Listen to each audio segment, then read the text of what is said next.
When America's income tax was put on the books in 1913, only the wealthiest 1% of Americans even had to file a tax return. And the rate very quickly in World War I went up to nearly 90%. So the effect of the original U.S. income tax was exactly what Congress intended. It fell on wealth, most of which took the form of real estate, because real estate is the largest asset form in any modern economy, and land is the largest component of real estate. And the income tax also fell on financial wealth, securities, stocks and bonds, which were concentrated almost entirely in the wealthiest 10% of the population, as they still are today. So the original income tax, the original taxpayers were the wealthy.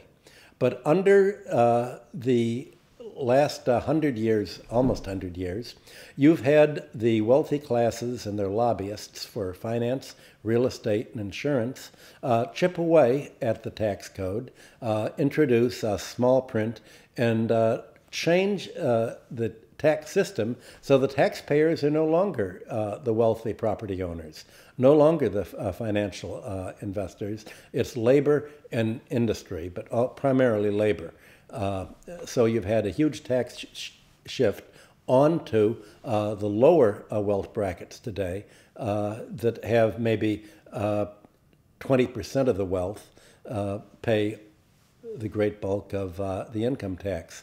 In 1913, the original income tax taxed capital gains, mainly land value gains, at the same rate as normal income. Today, capital gains are taxed at only half the income rate. So Warren Buffett really said that he thought it was unfair that he should make hundreds of millions of dollars in income for himself every year, and he pays a lower income tax rate than a secretary who makes something like $50,000 a year. The richer you are in America today, the lower the tax rate. The poorer you are, the higher the taxes you pay, not only in the form of taxes, but in the form of what used to be taxed, your Social Security and health care, which in other countries are funded out of the general budget on a pay-as-you-go basis.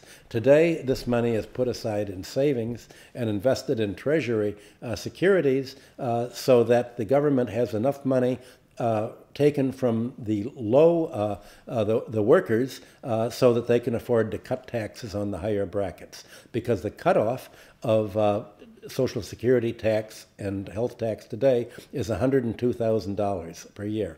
Over and above that, the wealthy don't have to pay. So the effect of developing the Greenspan Committee's plans in 1983 to treat the Social Security and health care as a user fee rather than as something paid out of general population is to means that the taxpayer is no longer the wealthy people, it's basically the workers. And the workers, the lower income families, are supposed to be bailing out the wealthy with this $8 trillion bailout under Bush and the $2 trillion more so far under Obama.